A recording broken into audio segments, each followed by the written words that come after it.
Salut YouTube, c'est JP de Top Factory, il est tout puissant, il est au-delà de toute compréhension humaine, il fait partie des créatures de fiction les plus populaires, je veux bien sûr parler de Cthulhu. En tant que modeste être humain, je vais tenter de répondre à plusieurs questions récurrentes telles que les raisons de sa popularité, sa progéniture, son origine, son culte dans la vie réelle, ainsi que d'autres points qui, je l'espère, vous intéresseront. Alors sans plus attendre, c'est parti pour 10 choses à savoir sur Cthulhu, et avant de corriger ma prononciation de son nom, je vous invite à regarder la vidéo dans son entièreté.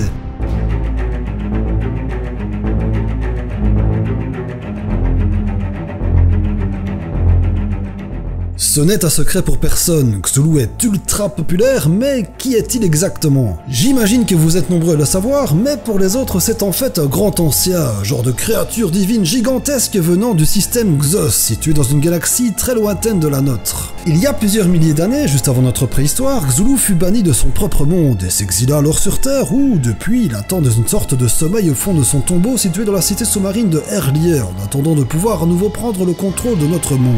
Et maintenant que ces joyeuses présentations sont faites, on va passer au vif du sujet.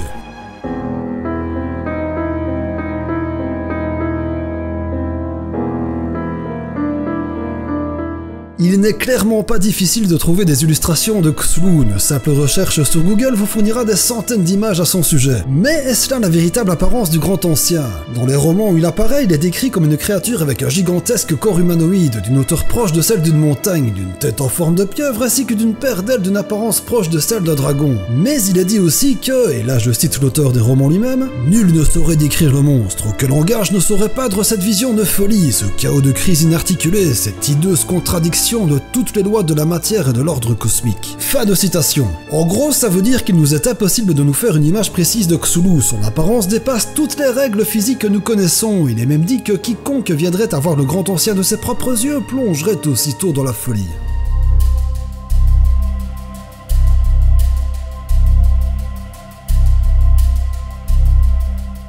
Bien que certains l'y vouent à culte réel, nous verrons d'ailleurs ça au point numéro 2, Cthulhu est avant tout une créature de fiction issue des œuvres du génial Howard Phillips Lovecraft. Le Grand Ancien fait sa première apparition dans la nouvelle L'Appel de Cthulhu, parue en 1928, mais saviez-vous qu'elle a failli ne pas être éditée? Il faut savoir que Lovecraft en était moyennement satisfait et n'est pas arrivé dans un premier temps à convaincre le magazine Weird Tales à publier ses écrits. C'est alors que son ami écrivain Donald Wandrei a fait croire au magazine que Lovecraft avait proposé sa nouvelle à un autre éditeur. Le Weird Tales changera alors d'avis et finira par publier le célèbre texte de Lovecraft qui, pour la petite anecdote, mit un certain temps à être traduit et publié dans une version française qui n'arrivera seulement qu'en 1954, soit 26 ans plus tard dans nos librairies francophones.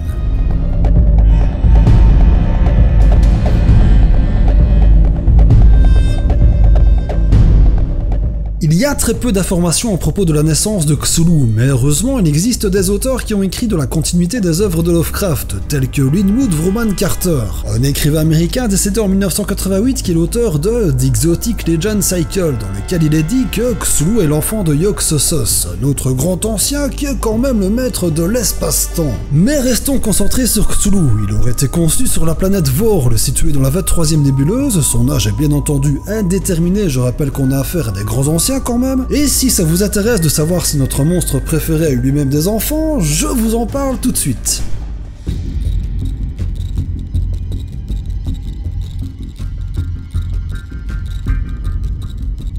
Si vous souhaitez une réponse à la question de savoir si Cthulhu était un bon père de famille, passez votre chemin parce que je n'en sais rien. Ce qui est certain en revanche, c'est que notre fabuleuse créature a bel et bien eu des enfants avec, dans un premier temps, Idia, un autre grand ancien avec qui il s'est accouplé sur la planète Xos. Cette union lui donnera 4 enfants qui seront baptisés Gatanosoa, Xyla, Zos Homok et Isoxa. Mais Cthulhu ne semble pas être un grand ancien un seul partenaire, car il aura également un 5e enfant avec Nyarlathotep, une créature de la même espèce surnommée le Chaos Rampant. Cette dernière progéniture portera alors le nom de Elisla. Et comme vous pouvez vous en douter de l'espèce commune aux parents, chacun des enfants est également considéré comme un grand ancien.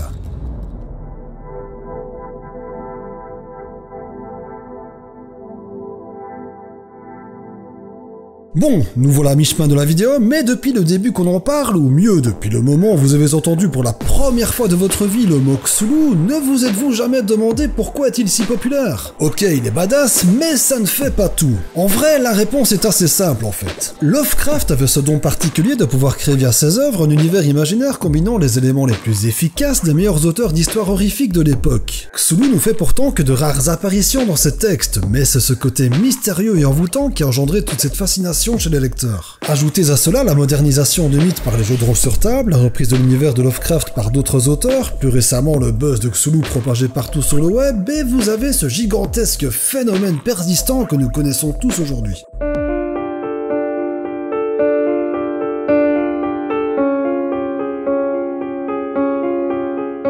Et c'est ici que certains d'entre vous doivent m'attendre au tournant, la prononciation du nom de notre fascinante créature. Eh bien, je vais certainement vous décevoir, mais il n'existe pas de version entre guillemets officielle, étant donné que Lovecraft a délibérément inventé des noms imprononçables pour accentuer la nature extraterrestre des créatures présentées dans ses œuvres. Mais pas de panique, je me suis donc dirigé vers plusieurs communautés d'amateurs de jeux de rôle ayant pour univers celui de Lovecraft, et malgré leur côté pointilleux, ils ne sont pas tous d'accord. Certains disent Cthulhu, d'autres Cthulhu, Cthulhu ou encore Arthlu. Alors je vous renvoie la question, dites-moi en commentaire quelle est, selon vous, la meilleure ou la plus jolie façon de prononcer son nom. Perso, moi je vais rester sur Cthulhu.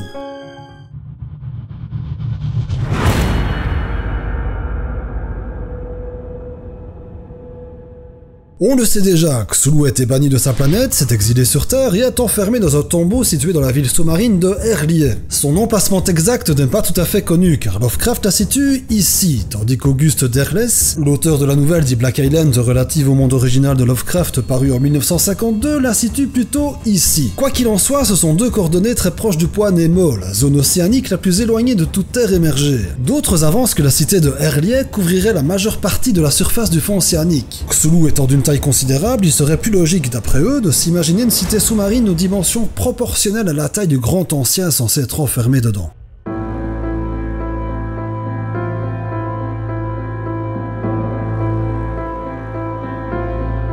Je vous l'ai dit au point numéro 8, on va parler de ceux et celles qui croient réellement au mythe de Cthulhu. Ça peut vous paraître dingue, mais il y en a. Alors, autant vous le dire directement, la raison du pourquoi du comment, je ne l'ai pas. C'est une grande interrogation que je me pose, principalement due au fait que Lovecraft était un athée confirmé, un matérialiste de pure souche et donc qui ne croyait en rien qui ne pouvait être scientifiquement prouvé. Alors en sachant cela, pourquoi une minorité de ses lecteurs peuvent-elles penser que Lovecraft ait écrit un semblant de croyance dans ses œuvres? Parce que là, ça dépasse le fantasme et la fascination, il existe de réels cultes voués aux grands anciens et au réveil de Cthulhu. Alors, jouons le jeu 2 petites minutes et voyons tout de suite ce qu'il se passerait si ce grand ancien venait à se réveiller.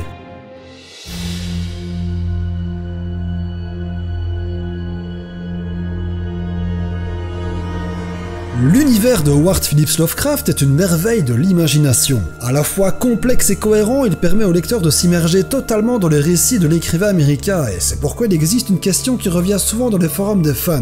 Que se passerait-il si Cthulhu se réveillait de son sommeil? Plusieurs scénarios s'offrent à nous, je vous en ai choisi 2. Le premier, le plus sympa, c'est que l'humanité continuerait son petit bonhomme de chemin. Cthulhu deviendrait alors l'unique figure divine, et la totalité de la population mondiale lui vouerait un culte sans limite. Le deuxième scénario, beaucoup moins marrant, c'est que la cohabitation d'un grand ancien avec une espèce aussi dégénérée que la nôtre est inconcevable. Le monde comme nous le percevons changerait d'une façon telle que nous serions incapables de comprendre les nouvelles lois naturelles imposées par le réveil de Cthulhu. L'humanité alors disparaîtrait tout simplement. Nous arrivons au bout de cet épisode les amis, j'espère que la vidéo vous a plu, si c'est le cas et c'est over, super méga important pour un bon référencement de la vidéo, n'oubliez pas le petit like, le commentaire, le partage et surtout l'abonnement si ce n'est pas encore fait. Si vous avez l'envie, la possibilité, il y a une page Tipeee via laquelle vous pouvez soutenir financièrement la chaîne Top Factory. Vous trouverez toutes les infos nécessaires dans la description. De mon côté, je bosse déjà sur la vidéo de la semaine prochaine, alors en attendant, prenez soin de vous les amis, ciao!